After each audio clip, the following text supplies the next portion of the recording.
Hi friends, welcome to our channel. నమస్తే అండి. ఈరోజు టాపిక్ వచ్చేసి వాలంటీర్ మిత్రులందరికీ ఒక గుడ్ న్యూస్ అయితే చెప్పబోతున్నాను. సో గుడ్ న్యూస్ అంటే అనుకుంటున్నారా? సో ఏం లేదండి, నేను కూడా వాలంటీర్ వ్యవస్థ ఉంటుందా లేదని చెప్పేసి చాలా వరకు అయితే కంగారు పడ్డాను. సో ప్రజెంట్గా ఈ అప్డేట్ ద్వారా మనకి వాలంటీర్ వ్యవస్థ ఉంటుందనే చెప్పేసి నేనైతే అనుకుంటున్నాను. సో మీ యొక్క అభిప్రాయం అనేది కామెంట్ సెక్షన్లో అయితే కామెంట్ చేయండి.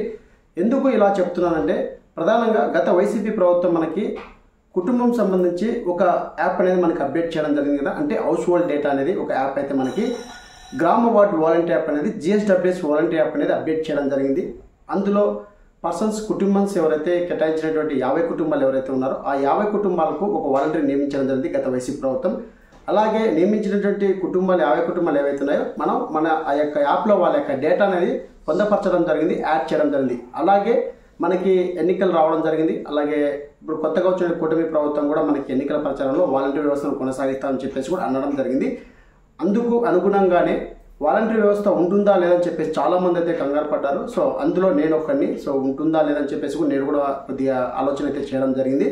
సో ఈ ఆలోచనలన్నీ పటాపంచలు చేసి ఇప్పుడున్న కూటమి ప్రభుత్వం మరొక అప్డేట్, మంచి అప్డేట్ తీసుకురావాలి. అదే ఏం లేదండి, GSWS వాలంటీర్ యాప్ అనేది మనకి మాడిఫై చేయడం జరిగింది, అప్డేట్ చేయడం జరిగింది. సో దీన్ని బట్టి చూస్తే వాలంటీర్ వ్యవస్థను త్వరలో తీసుకురాబోతుందని చెప్పేసి కూడా మనకి పూర్తిగా సమాచారం అయితే రావడం అవుతుంది. ఈ యాప్ను బట్టి మనం అనుకోవచ్చండి. సో ప్రధానంగా ఆ యాప్ ఏ విధంగా అప్డేట్ చేశారు, ఎలా మాడిఫై చేశారని చెప్పేసి ఈ వీడియోలో మీకు ఎక్స్ప్లెయిన్ చేస్తాను. సో యాప్ లింక్ అనేది కింద డిస్క్రిప్షన్, అక్కడి నుంచి మీరు డైరెక్ట్ డౌన్లోడ్ చేసుకోండి. మీ యొక్క SafeMS ID ద్వారా మీరు లాగిన్ అవ్వచ్చు. సో ప్రధానంగా ఇప్పుడు మనకి యాప్ అనేది లాగిన్ అయి వర్క్ అవుతుందా లేదా అని చెప్పేసి ఈ వీడియోలో మీకు తెలియజేస్తాను. ఫ్రెండ్స్, ఈ వీడియో వస్తే ప్రతి ఒక్క వాలంటీర్ మిత్రులకైతే షేర్ చేయండి, అలాగే లైక్ చేయడం మర్చిపోకండి. సో ప్రజెంట్గా ఇప్పుడు ఈ అప్డేట్ తీసుకోవడం అనేది ఏపీ ప్రభుత్వం. సో యాప్ ఎలా డిజైన్ చేశారు, ఏ విధంగా ఉందని చెప్పేసి అయితే మీకు ఎక్స్ప్లెయిన్ చేస్తాను. సో ప్రధానంగా ఇదైతే వాలంటీర్ మిత్రులందరికీ మంచి విషయమే అనుకోవచ్చండి. సో వాలంటీర్లో నేను ఒకరిని. వాలంటీర్ వ్యవస్థ ఉంటుందో లేదని చెప్పేసి నేను కూడా కంగారు పడ్డానండి. సో ఈ యాప్ డెవలప్ చేయడం వల్ల ఖచ్చితంగా వాలంటీర్ వ్యవస్థ కొనసాగిస్తుంది కూటమి ప్రభుత్వం అని చెప్పేసి ఆలోచన నేను కూడా రావడం జరిగింది. ఇదైతే మంచి విషయమే, మంచి శుభ పరిణామం కూడా అనుకోవచ్చు. సో ప్రధానంగా మనకి యాప్ అయితే అప్డేట్ చేయడం జరిగిందండి. సో GSWS వాలంటీర్ యాప్ అనేది మనకి ఇది వరకు అయితే ఉన్నది. ఇప్పుడు గ్రామ వార్డు సచివాలయం అని చెప్పేసి రావడం జరిగింది. సో ప్రధానంగా మనకి యాప్ లింక్ అనేది ప్రొవైడ్ చేయడం జరిగింది. సో యాప్ ఓపెన్ చేసిన వెంటనే ఇంటర్ఫేస్ ఈ విధంగా రావడం. సో ఇక్కడ నేను యాప్ అనేది ఇన్స్టాల్ చేయడం జరుగుతుందండి. సో మనకి గత వైసీపీ ప్రభుత్వం ఏదైతే GSWS volunteer app house hold డేటాని మనం యాడ్ చేయడం జరిగింది కదా, అదే విధంగా ఇక్కడ మనకి యాప్ కూడా అప్డేట్ చేయడం జరిగింది. సో ఇప్పుడు మనకి GSWS వాలంటీర్ యాప్ అనేది అప్డేట్ అవ్వడం జరిగింది. సో ఇక్కడ నేను ఓపెన్ మీద క్లిక్ చేస్తున్నాను. సో క్లిక్ చేసినట్టే గ్రామ వార్డు సచివాలయం చెప్పేసి ఈ విధంగా మనకి లోగో అయితే రావడం జరిగిందండి. సో నేను అన్ని పర్మిషన్స్ అయితే ఇస్తున్నాను. సో ఇక్కడ మనకి గ్రామ వార్డు సచివాలయం అని చెప్పేసి రావడం జరిగింది. సో ఇక్కడ మనకి గ్రామ వార్డు సచివాలయం అని. సో ఇక్కడ ఎవరైతే వాలంటీర్లు ఉన్నారో వారి యొక్క SafeMS ID, అంటే రాజీనామా చేయనటువంటి వాలంటీర్లు ఎవరైతే ఉన్నారో మీ యొక్క SafeMS ID వర్కింగ్లో ఎవరికైతే వర్కింగ్లో ఉంటుందో వాళ్ళు ఈ యాప్ అనేది లాగిన్ అవుతుందా లేదా ఒకసారి మీరు కూడా ట్రై చేయండి. నేను మీకు లైవ్లో కూడా ట్రై చేసి చూపిస్తాను. సో ప్రధానంగా నేను నా యొక్క SafeMS ID నెంబర్ అనేది ఎంటర్ చేశాను.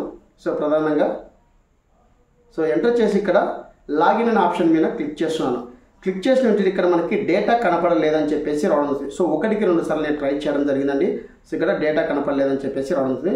సో త్వరలో మనకి డేటా అప్డేట్ అవుతుందా, లేకుంటే ఇంకా కొన్ని మార్పులు తీసుకొచ్చి ఈ యాప్లో ఇంకా ఏమైనా మార్పులు తీసుకొస్తారా అని చెప్పేసి మనం వెయిట్ చేయాలి. సో ప్రధానంగా గత వైసీపీ ప్రభుత్వం ఉన్నటువంటి డేటా అనేది రిమూవ్ చేయడం జరిగింది. మరి కొత్తగా ఈ డేటా తీసుకొస్తుందా లేదా అని చెప్పేసి మనం ఈ యాప్లో వెయిట్ చేయాలని.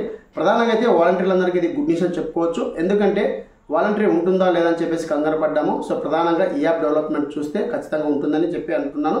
ఇక్కడ మనకి ఒక చిన్న డౌట్ కూడా రావచ్చు. ఇక్కడ మనకి గ్రామ వార్డు సచివాలయం అని చెప్పేసి ఇచ్చారు. సో గ్రామ వార్డు వాలంటీర్ అని చెప్పేసి ఇవ్వలేదు. సో ఇది ఒక డౌట్ కూడా నాకు ఉంది. సో మీ యొక్క అభిప్రాయం ఏంటనేది కామెంట్ సెక్షన్లో చేయండి. ఇక్కడ మనకు గ్రామ వార్డు సచివాలయం చెప్పేసి ఇవ్వడం జరిగిందండి. సో గ్రామ వార్డు వాలంటీర్ అనేది ఇవ్వలేదు. సో దీన్ని బట్టి చూస్తే కొద్దిగా డౌట్ కూడా ఉంది. బట్ ఏదంటే ఇక్కడ మనకి SafeMS ID ఇవ్వడం జరిగింది కాబట్టి సో కొన్ని రోజులు అయితే వెయిట్ చేద్దామండి. ఇది సచివాలయం వాళ్ళకి ఇచ్చారా, లేకుంటే ఇది వాలంటీర్లకి లాగిన్ ఏ విధంగా ఇచ్చారా అని చెప్పేసి, ఏమైనా గ్రామ వార్డు వాలంటీర్ తీసేసి గ్రామ వార్డు సచివాలయం అని చెప్పేసి ఇచ్చారా అని చెప్పేసి మనం కొద్దిగా అయితే వెయిట్ చేయాలి. సో ఇదొక పాయింట్ ద్వారా కూడా నాకు కొద్దిగా డౌట్ అయితే ఉంది. సో డౌట్ అనేది మరొకసారి మనకి ఏమైనా ప్రభుత్వం తీసుకొస్తుందా లేదని చెప్పేసి చూద్దాం, వెయిట్ చేద్దాం. సో ఈ విధంగా అయితే మనకి గ్రామ వార్డు వాలంటీర్ యాప్ నుంచి గ్రామ వార్డు సచివాలయం యాప్గా మనకి అప్డేట్ చేయడం జరిగిందండి. ఇదండి ఇప్పుడు వరకు ఉన్నటువంటి వాలంటీర్ వ్యవస్థ సంబంధించి అప్డేట్. మరొక వీడియోతో మీ ముందుకు వస్తాను. Thank you so much. జై హింద్.